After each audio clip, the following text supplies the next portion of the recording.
دەستکرا بە گلدانەوەی ئاو لە بەنداوی دێوانە. لە چرکەیەکدا زیاتر لە 1 مەتر سێجا داهاتی ئاو لە بەنداوەکە کۆ دەکرێتەوە. بەنداوی دێوانە 10 ساڵ پێش ئێستا لە باشووری قەزای دەربەندیخان و لە سەرچەمی دێوانە بەردی بناغەی دانرا، بەڵام گرفتی دارایی بووە کێشە لە بەردەم تەواو نەکردنی کارەکان و ئەمساڵ کارکردن لە پرۆژەکە کۆتایی هات.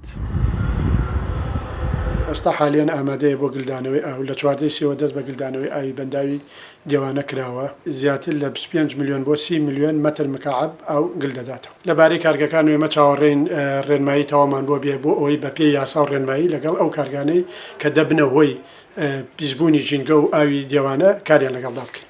بەڵێ سوودێکی زۆری هەیە، چی هەر لە ڕووی سروشتی جوانی ناوچەکەەوە بەڵێ سوودێکی زۆری هەیە بۆ گەشت و گوزار بە هەر چوار لایدا بواری ئەوەی هەیە کە خەڵک بتوانێت سوودی لێ ببینێت لە ڕووی گەشت و گوزارەوە.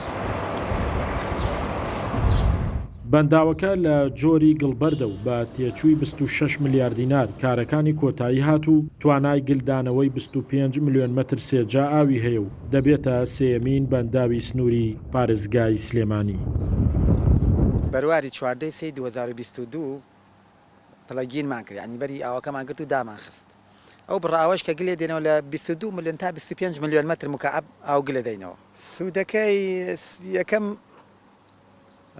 وەکو گەشتیاری بەکارەتوانین بەکاری بێنی و سوودێکی گەشتیاری هەیە و وەکو جوانکارێکی شوێنێکی جوان و جوانەکەدا بە شای دەربەنی خانش و بۆ سامانی ماسیش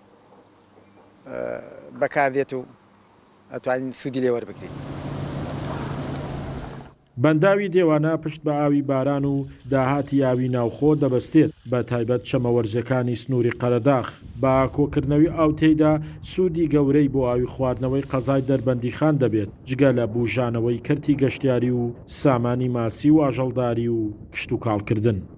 شاخەوان محەممەد، کورسات نیوز، دەربەندیخان.